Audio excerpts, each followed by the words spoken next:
Eto pine-fake news ho nila mga boss ha. Ang sinasabi ho nila,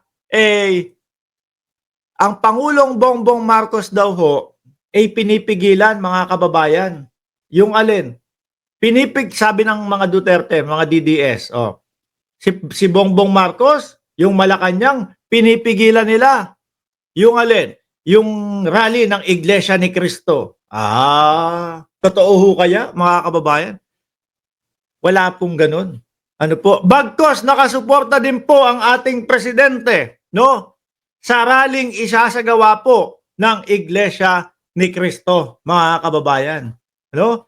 Sasabihin nila, tingnan mo, hinaharangan ng Malacanang yung pagmamarcha ng mga kapatid nating Iglesia ni Cristo para suportahan si Pangulong Bongbong Marcos. Paano naman niharangan ng Pangulo yun? Siya nga yung sinusuportahan. Paano ho kasi mga bossing, no? Yung kampo nila, pilit hong binabaluktot. Pilit hong iniiba yung tema ng Iglesia ni Cristo. Kesyo daw ho, mga kababayan, para daw po sa injustice yun. Yung iba sa kanila, para daw po sa pagpapabagsak kay Pangulong Bongbong Marcos yun. Ang linaw-linaw ho, sinabi ng Iglesia ni Cristo na ang tema nung kanilang gagawing pagmamarcha o pagrarally para po sa peace, no? Peace is the para po sa kapayapaan, mga bossing. At bilang suporta na din po kay Pangulong Bongbong Marcos na ang Pangulong Bongbong Marcos ay may opinion na wag ipa-impeach si Vice Presidente. Basahin mo natin kung totoo talaga yung sinasabi nilang ipinahihinto at ayaw ipatuloy ng Malacanang yung rally ng Iglesia ni Cristo. Peace rally yan no? Peace. Dito ako naniniwala, mga kababayan, na totoong kapayapaang rally ang gagawin nila. Hindi kagaya nung sa mga DDS. Prayer rally. Yan, nakagano si Digong doon sa ano nila. Sa mga tarpaulin nila. Di ba, Ma'am Lori Mamawag? Ma'am Daisy Hapeli at Just Vincent, Shiro Kansaki. Nakaganon yung ano nila, si Digong. Doon sa tarpaulin. Prayer rally. Putik na yan. Pagka umpisa na nung palabas nila. Pagka umpisa na nung comedy show nila, mga bossing, biglang maririnig mo, PI yung mga yan. Biglang maririnig mo, puro paninira na po di ba? Makita nyo yung kaibahan dito sa rally po na gagawin ng mga kapatid na Iglesia ni Cristo para po sa kapayapaan. Di ba? Okay. Memorandum Circular number 76 in view of the numerous participants. Yan, alam ng Malacanang na marami ang sasama at makikilahok.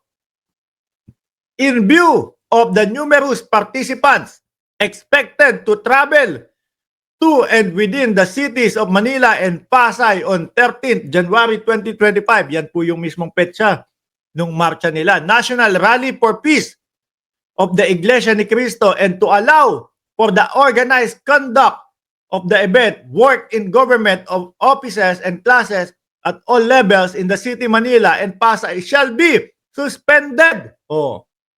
Dahil alam naman po natin, kalakhang Maynila o sa Luzon po talagang madaming miyembro, no? At doon po ang sentro ng pagmamartsahan, mga kababayan.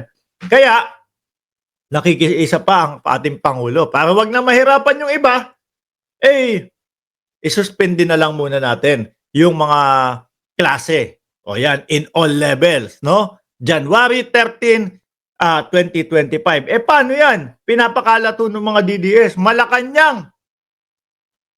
Pinapahinto yung rally.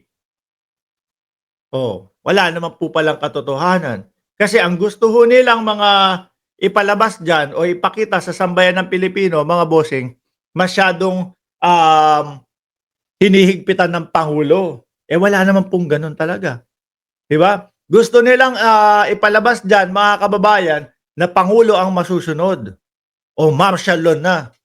Paulit-ulit ho nila yan no? Martial law na, martial law na, martial law na. Wala naman pong nangyayaring pagdedeklara ng martial law.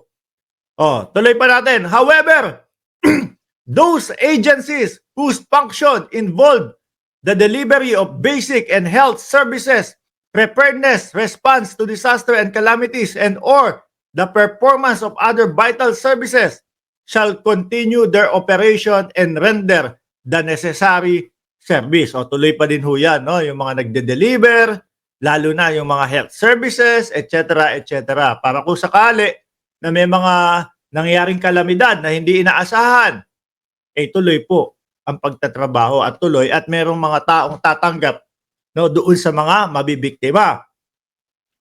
Ang kulungan kaya bukas noon,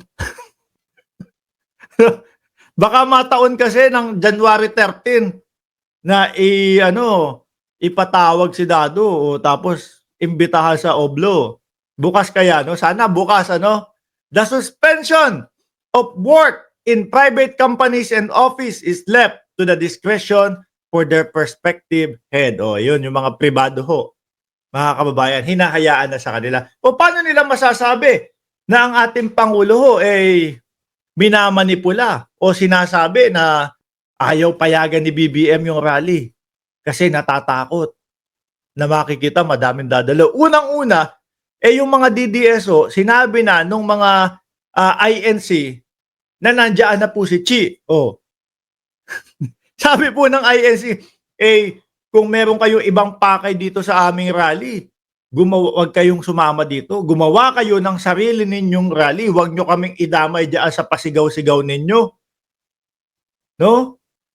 Huwag nyo kaming idamay sa pasigaw-sigaw ninyo na pabagsakin si Bongbong Marcos. Wala hong ganun sa kanilang tema. Ang gusto nga ho nila, mga kababayan, yung vice-presidente at yung presidente ay magkaayos. Kaya nga, pagkakaisa rally o peace rally o kapayapaan rally. Di ho ba? Pero ito, may isa tayong huli. No? May isa tayong huli, mga bossing. Sino? Di yung yung isa sa nagmagaling ho sa Congress. Yung isa ho sa nagmagaling sa Congress, mga kababayan, na ang sabi dapat kapag vice-presidente, no? Ang humihingi ng budget, wala nang questionan yan. Bigay na agad yan. Wala hong iba kundi si Marcoleta, mga kababayan. Alam naman natin, itong tao na to, patuloy at talagang gustong gibain din ang Pangulong Bongbong Marcos. Di ho ba? O bakit parang kumakambyo ngayon? Baka napagalitan.